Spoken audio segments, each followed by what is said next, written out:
And some of you have thought of suicide. Some of you are in the darkest of darkest valleys. And I was there once too. I was 8 years old, depressed. 9 years old, even darker. At 10 years old, I came to the edge. And I thought to myself, there is no hope. At age 10, tried to drown myself in 6 inches or 15 centimeters of water. In my home, I told my dad I just wanted to relax. But really, I wanted to end my life. I had enough. The first 2 times I rolled over, I was trying to work out how much air I hold in my lungs before I let it out. And the third time, in my mind, knowing that I wanted to get out of here because of the bullying in my life, because I was going to be a burden to my parents and I had nothing to look forward to, I realized at that moment that if I actually went through with committing suicide, I would leave a greater burden for my parents than they already had. So when I saw in my mind my mum and my dad and my brother crying at my grave, if I went through with it, that one thought saved me. The power of encouragement. You can save a person's life. You may have arms and legs, but unless you know 3 things. Number 1, who are you and what your value is? Number 2, what is your purpose here in life? And number 3, what is your destiny when you're done here? If you don't know the answers of any of those 3 questions, you're more disabled than I. If I gave you $1 billion, would you be happy? If you gave me $1 billion, I'd be very happy. But then if my mum dies tonight, am I happy? No.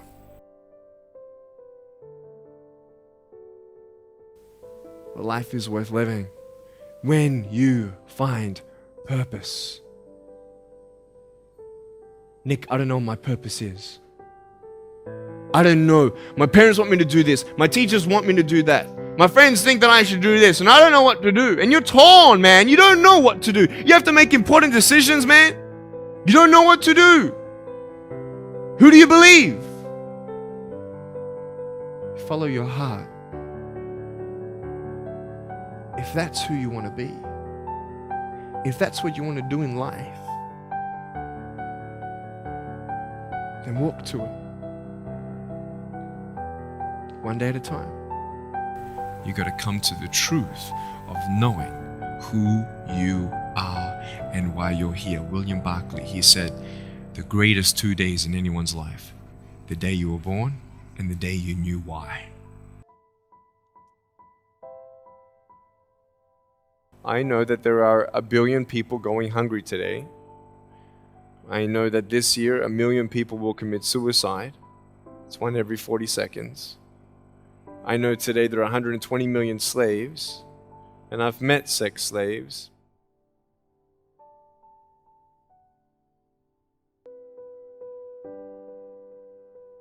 So many people tease each other. Oh, you know, you're too short, you're too tall, you look whatever. Different hair and all that. It doesn't matter. See, the thing is, when you're in school, when you're growing up in life, it actually sort of matters to people how you look. And then it matters to you because it matters to others. Why? Why does it matter how you look? Because if they don't like you, then who will? If they don't accept you, then who will?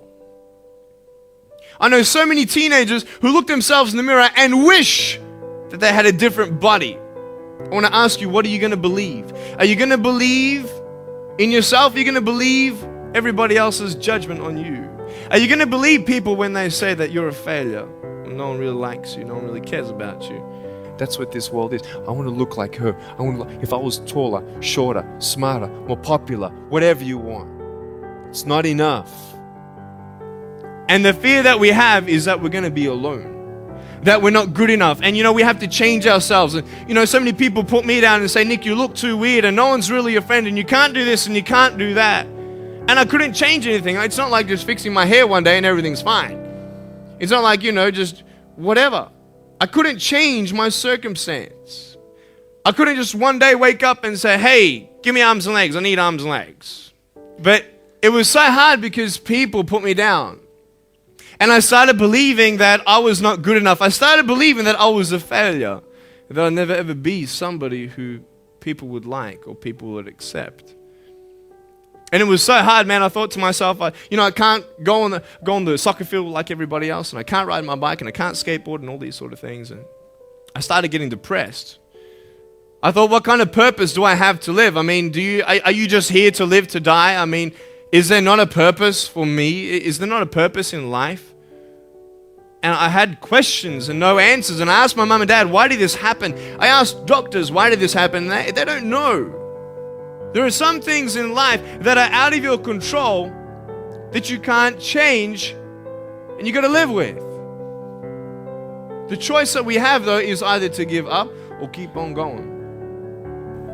Every single human being has value, and my value is not determined on how I look or what job I have or where I'm from, where I was born, how much money. All that stuff is nothing.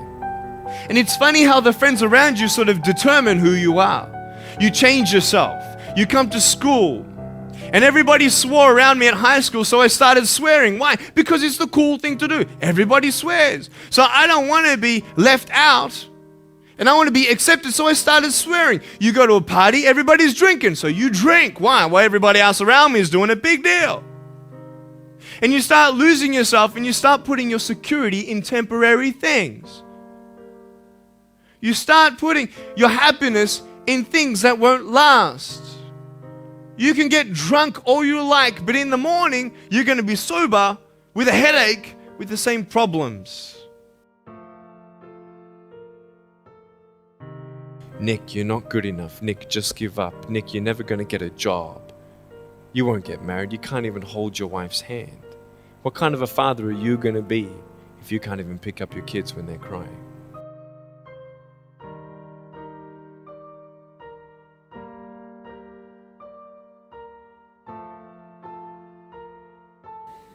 But I tell you, there are some times in life where you fall down and you feel like you don't have the strength to get back up.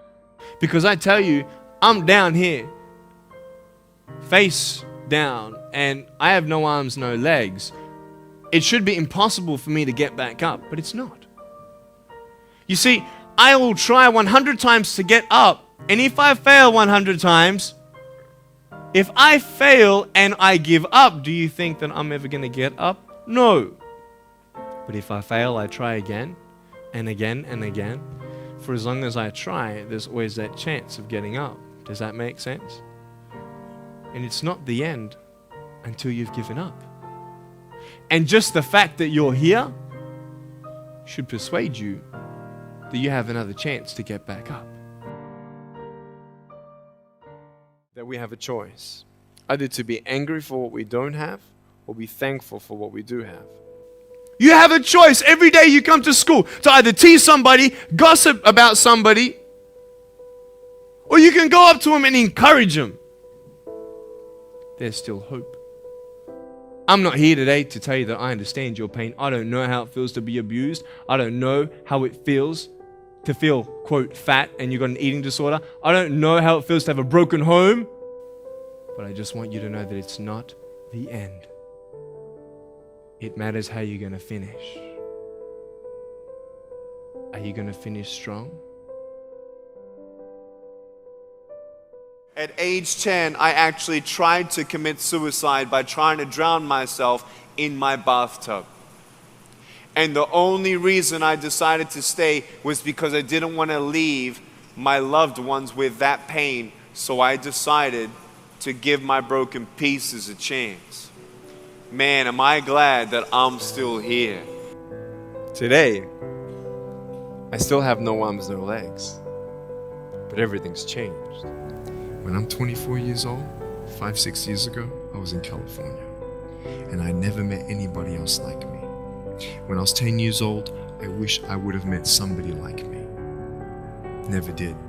Didn't get that miracle. But at 24, in California, I saw a little boy with no arms and no legs, 19 months old, just like me. I knew he was going to be bullied. I knew he was going to go through depression. I knew he would feel alone. I knew that he would get worried if he's ever going to have a girlfriend, and so on and so on. I got the father to bring him up on stage in front of 2,000 people.